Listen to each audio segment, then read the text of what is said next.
Wash, ये कोई cosmetic नहीं, आयुर्वेदिक औषधि है।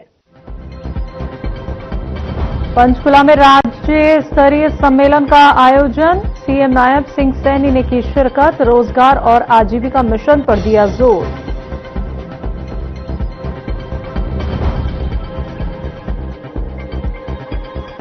जालंधर में श्री रामनवमी उत्सव समिति का सम्मान समारोह, हरियाणा के सीएम नायब सिंह सैनी ने की शिरकत। सीएम सैनी ने किया समारोह को संबोधित।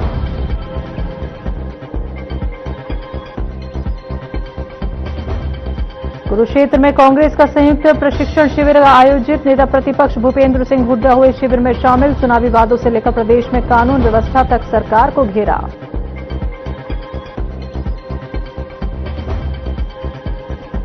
और फरीदाबाद की मोहना मंडी में इनेलो युवा सम्मेलन हुआ आयोजित, काफी कम संख्या में पहुंचे लोग, खाली कुर्सियां बनी चर्चा का विषय।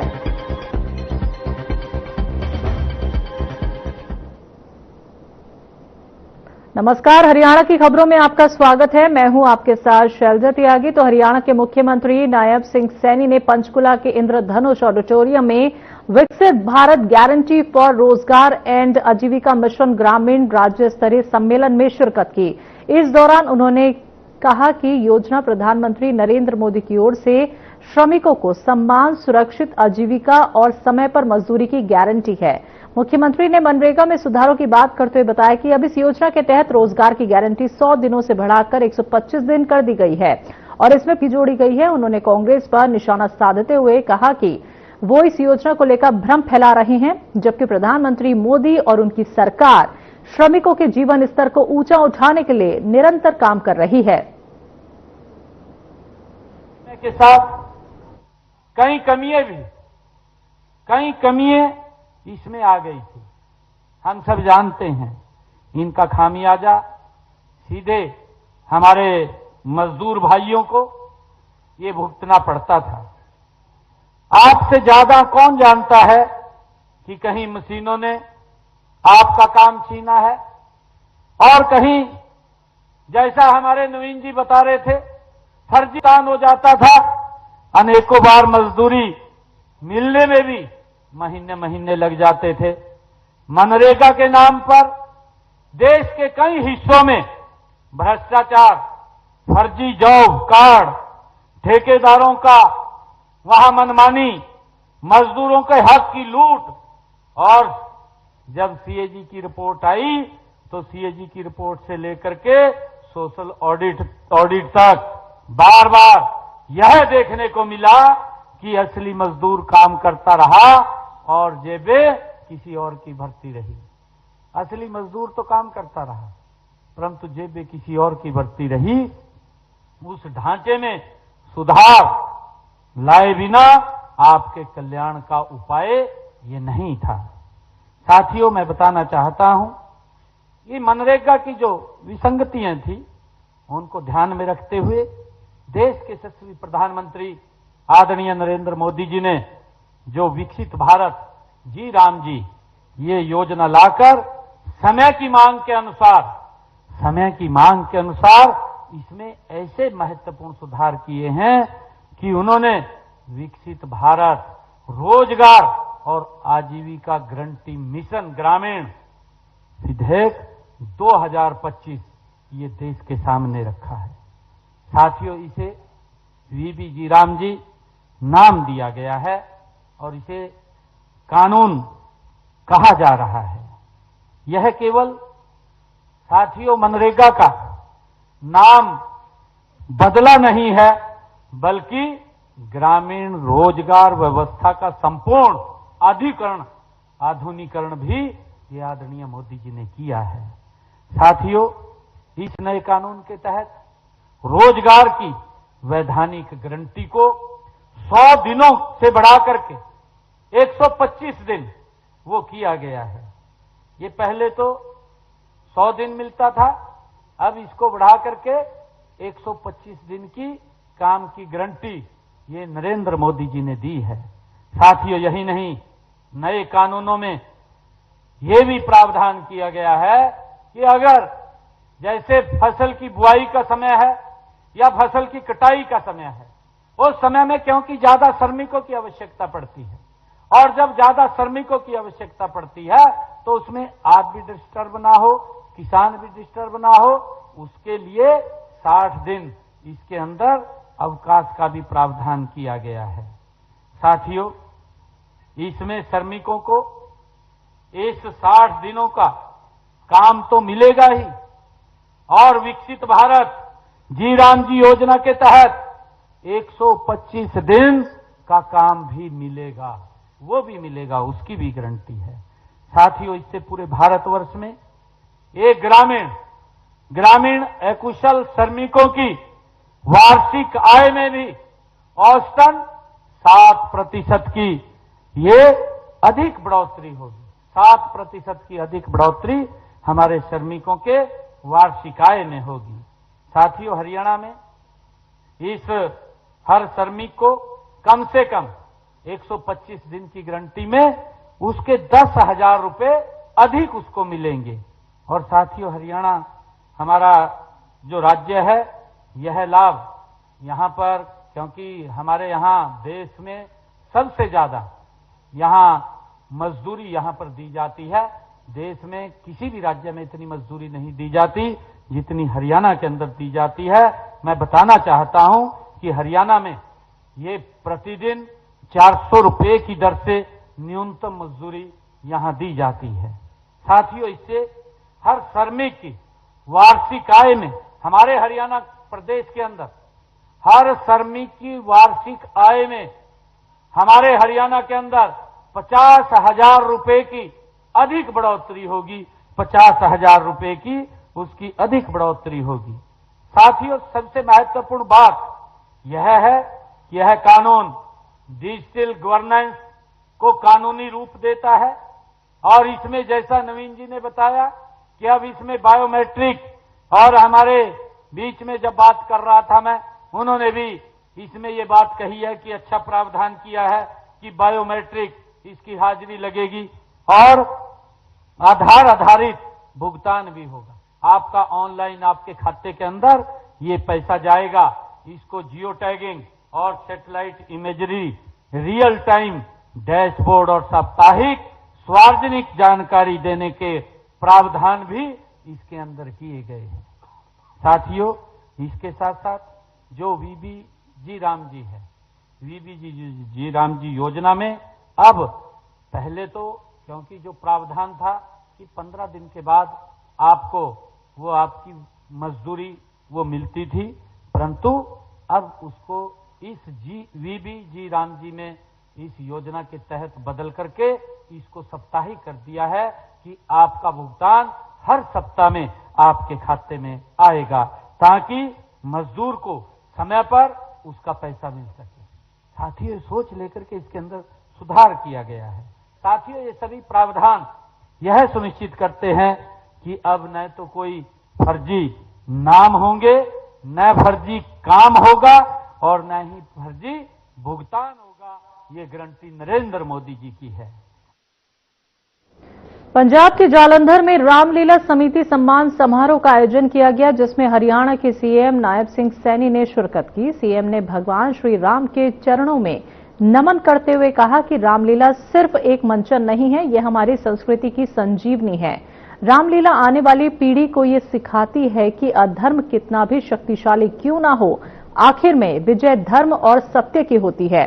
सीएम सैनी ने पंजाब में आतंकवाद के दौरान की गई निष्पक्ष पत्रकारिता की प्रशंसा की और इस मौके पर सीएम सैनी ने कहा कि हरियाणा सरकार हमेशा स्वतंत्र प्रेस के साथ मजबूती के साथ खड़ी है। सीएम ने यह भी कहा कि लोकतंत्र में मीडिया चौथा स्तंभ होता है। अगर कोई ये सोचता है कि दबाव के माध्यम से किसी मीडिया संस्थान को डरा देगा तो ये उनकी एक भारी भूल है, क्योंकि सत्य की आवाज को कभी दबाया नहीं जा सकता। ये परम सौभाग्य है कि आज आप सबके बीच में आने का मुझे अवसर मिला है। सबसे पहले मैं मर्यादा पुरुषोत्तम श्री राम के चरणों में मैं नमन करता हूं, उनको कोटि कोटि प्रणाम करता हूं। साथियों, आज का यह संगम अपने आप में एक अद्भुत और प्रेरणादायी है। साथियों, एक और इस मंच पर वे लोग विराजमान हैं जो हर वर्ष गलियों, मोहल्लों और कस्बों में भगवान मर्यादा पुरुषोत्तम प्रभु श्री राम जी की लीलाओं को जीवंत करते हैं। साथियों, मेरे लिए ये बहुत ही सौभाग्य की बात है कि दूसरी ओर वह संस्था है जिसने दशकों से समाज में सत्य, निर्भीकता और नैतिकता की मर्यादा की रक्षा के लिए अपना सर्वस्व अर्पित किया है। साथियों, इस अवसर पर मैं सभी सम्मानित होने वाले कलाकार बंधुओं को भी हार्दिक बधाई देता हूं, उनको शुभकामनाएं देता हूं। साथ ही इस आयोजन के लिए, क्योंकि हर वर्ष ये भव्य आयोजन होता है, मैं इस आयोजन के लिए श्री रामनवमी उत्सव कमेटी, उस समिति की भी सराहना करता हूं जो हमारे कलाकारों को यहां हर वर्ष सम्मानित करते हैं। साथियों, यह सम्मान समारोह ये कोई आज का ही कार्यक्रम नहीं है। साथियों, जैसा मैंने कहा भी है, ये पिछले 24 वर्षों से लगातार ये कार्यक्रम आयोजित हो रहा है। साथियों, यह अपने आप में इस बात का प्रमाण है कि यह आयोजन हमारी परंपरा और सामाजिक उत्तरदायित्व की नींव के ऊपर ये खड़ा है। इसके लिए मैं कार्यक्रम के अध्यक्ष श्री विजय चोपड़ा जी को हार्दिक बधाई भी देता हूं, उनको शुभकामनाएं भी देता हूं, क्योंकि हमारी उस संस्कृति, उन संस्कारों को जीवंत रखने का काम आप कर रहे हैं। साथियों, हमें वह दौर याद रखना चाहिए। एक दौर था पंजाब के अंदर जब आतंकवाद अपनी चरम सीमा पर था।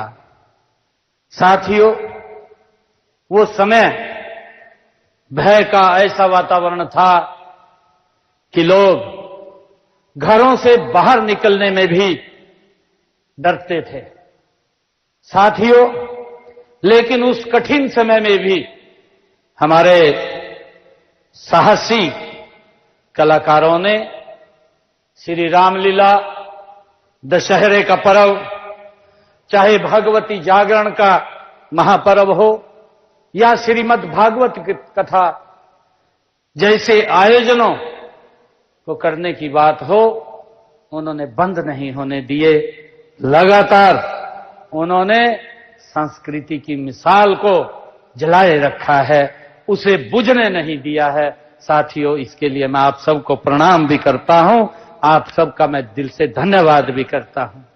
साथियों, आज उन्हीं बहादुर और प्रतिबंधित लोगों को सम्मानित करने का उद्देश्य आज इस समारोह की ये शुरुआत की गई है। वक्त एक छोटे से ब्रेक का।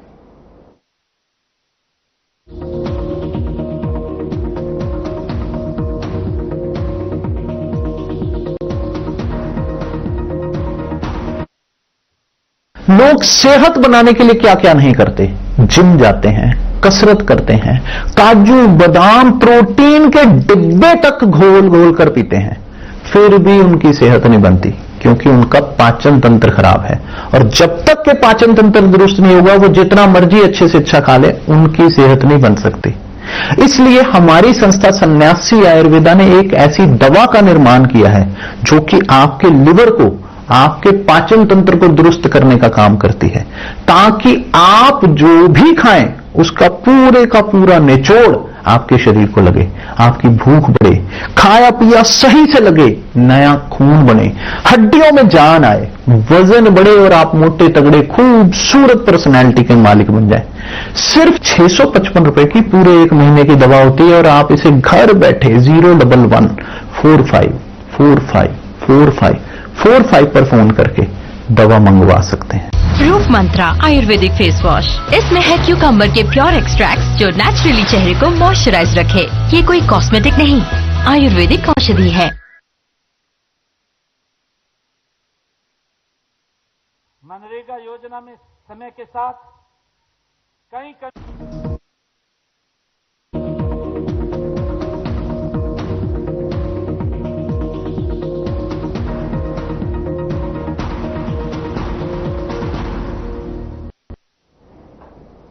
ब्रेक के बाद एक बार फिर से आप सभी का स्वागत है। बात करते हैं अगली खबर की। हरियाणा के कैबिनेट मंत्री अनिल विज का आगामी बजट को लेकर बयान सामने आया है। उन्होंने कहा है कि बजट लोगों की उम्मीदों पर खरा उतरेगा क्योंकि बहुत ही मजबूत बजट पेश किया जाएगा। विज ने राज्य में कानून व्यवस्था को लेकर कहा कि सरकार अपनी जिम्मेदारी का निर्वहन कर रही है। इसके अलावा उन्होंने ये भी कहा कि बिजली प्रणाली को सुधारना हमारी प्राथमिकता है ताकि उपभोक्ताओं तक निर्बाध गुणवत्ता पर बिजली आपूर्ति सुनिश्चित हो सके।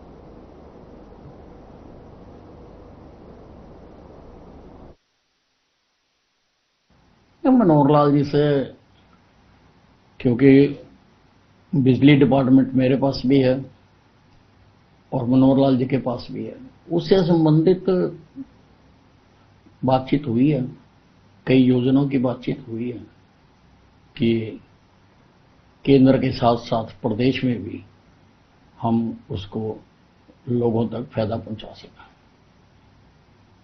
सर, किस तरीके से फायदा पहुंचेगा अगर जनता की बात करें अपने जो है नहीं, बिजली के सिस्टम को सुधारना हमारी प्राथमिकता है और वो सुधारने के लिए हम योजनाएं बना रहे हैं और एक कर भी रहे हैं साथ साथ, ताकि सुदृढ़ हो सिस्टम और लोगों तक निर्विघ्न जो सप्लाई है वो पहुंचाई जा सके। कुरुक्षेत्र में कांग्रेस के हरियाणा और उत्तराखंड राज्यों के संयुक्त प्रशिक्षण शिविर का आयोजन में हरियाणा के नेता प्रतिपक्ष भूपेंद्र सिंह हुड्डा पहुंचे और जहां उन्होंने सरकार पर जमकर निशाना साधा। हुड्डा ने चुनावी वादों से लेकर प्रदेश की कानून व्यवस्था तक हर मोर्चे पर सरकार को घेरा। उन्होंने और क्या कुछ कहा, आइए आपको सुनवाते हैं।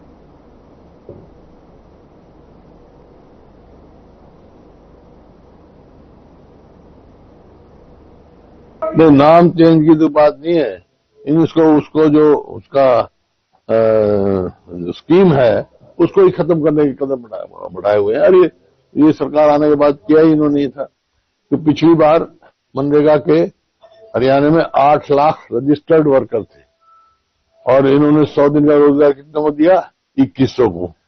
और जब रोजगार नहीं दे सकते तो कंपनसेशन देना पड़ता है। कंपनसेशन कितना दिया, एक को भी दिया 5 साल में, नॉट इवन सिंगल। तो ये तो पहले से बना रहे हैं। ये जो गरीब आदमी कहते कि मनरेगा में कौन बेनिफिशियरी कौन थे, 90% दलित और बैकवर्ड क्लास के, उनके पेट पे लात मारी है। फरीदाबाद के तिगांव क्षेत्र में रविवार सुबह एक दर्दनाक सड़क हादसे में 20 वर्षीय युवक मोहित की मौत हो गई। चांदपुर गांव निवासी मोहित सुबह मोटरसाइकिल से नौकरी के लिए निकला था।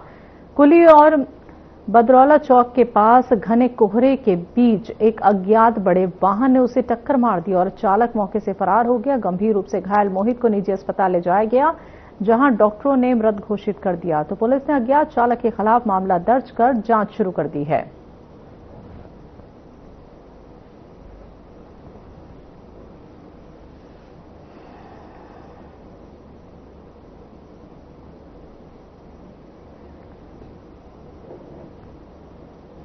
हरियाणा सरस्वती धरोहर विकास बोर्ड के उपाध्यक्ष धुमन सिंह किरमिच का बयान सामने आए हैं। उन्होंने कहा कि पिहोवा सरस्वती तीर्थ पर अंतर्राष्ट्रीय सरस्वती महोत्सव 2026 को ऐतिहासिक और यादगार बनाने के लिए हर संभव प्रयास किए गए हैं। इस बार हरियाणा सरस्वती विकास बोर्ड, सूचना जनसंपर्क एवं भाषा विभाग, हरियाणा कला एवं सांस्कृतिक विभाग तथा जिला प्रशासन एवं संसाधनों के सहयोग से 19 जनवरी से 25 जनवरी तक कार्यक्रमों का आयोजन किया जा रहा है, जिसमें सीएम नायब सिंह सैनी आदि बद्री में उद्घाटन समारोह में शिरकत करेंगे।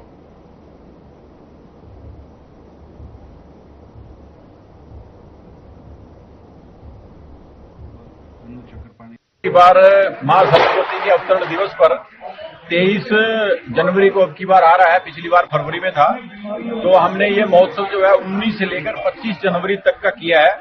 इसमें 19 से लेकर 23 तक का सरस मेला हमारा पेवा में चलेगा और उसके बाद 24 और 25 का सरस मेला भी चलता रहेगा। यानी कि 23 को हम समापन यहाँ पर बहुत बड़ा एक सम्मेलन करके, संत सम्मेलन, उसमें हम कर देंगे।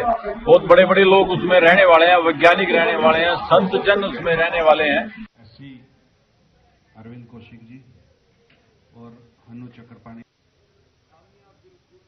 जुलाना क्षेत्र के गतौली गांव में सरपंच एसोसिएशन की एक बैठक का आयोजन हुआ, जिसमें आसपास के अनेक गांवों के सरपंचों ने हिस्सा लिया। इस बैठक की अध्यक्षता सरपंच एसोसिएशन के जिला प्रधान सुधीर बुआना ने की। बैठक में मुख्य रूप से प्रदेश सरकार की नीतियों और ग्राम पंचायतों से जुड़े नए कानूनों पर विस्तार से चर्चा की गई। इस मौके पर बैठक को संबोधित करते हुए जिला प्रधान सुधीर बुआना ने कहा कि वर्तमान सरकार गांव के विकास को बढ़ावा देने के बजाय विकास कार्यों में रोड़ा अटकाने का काम कर रही है। उन्होंने कहा कि सरकार द्वारा हाल ही में लाया गया नया कानून पूरी तरह से अव्यवहारिक है।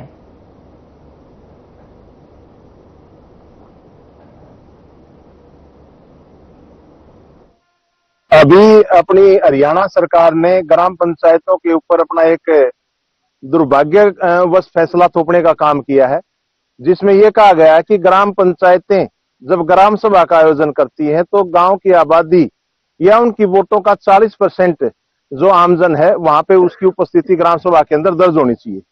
ये सरकार का बिल्कुल निंदनीय फैसला है, क्योंकि ये तो हो ही नहीं सकता कि गांव की 40%, 30% या 20% आबादी वहां पे उपस्थित हो, क्योंकि जब गांव की जनता ने गांव का सरपंच और पंच मनोनीत करके गांव विकास कार्य करने के लिए चुन दिए, तो उनकी जिम्मेवारी बनती है उस ग्राम सभा में वो पंच आके अपने अपने वार्ड की समस्याओं से अवगत करा के सरपंच को और उनकी ग्राम सभा के अंदर उपस्थिति दर्ज करने का काम करते थे। भविष्य में अगर ये फैसला वापस नहीं लिया गया तो सरपंच एक बड़ा आंदोलन करने का भी रुख अख्तियार करेंगे।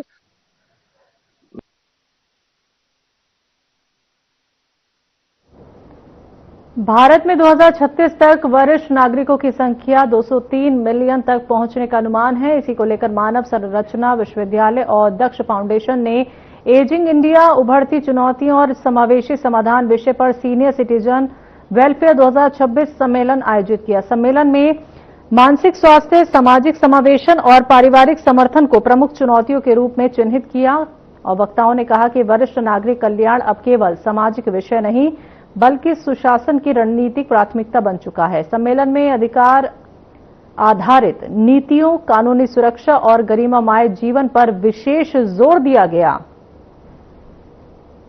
नमस्कार, मैं प्रोफेसर डॉक्टर आशा वर्मा और मैं डीन लॉ स्कूल मानव रचना से हूँ।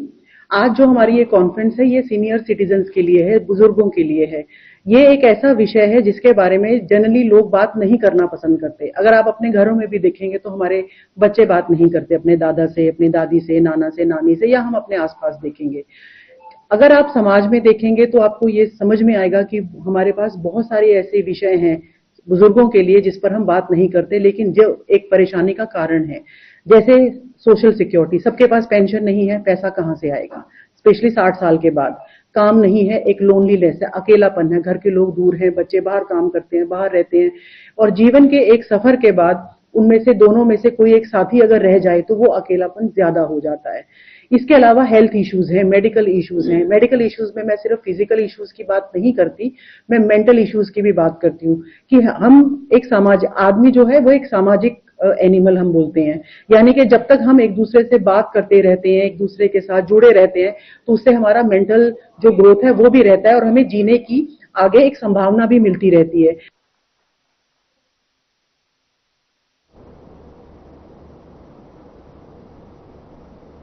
खबरों में मुझे दीजिए इजाजत। नमस्कार।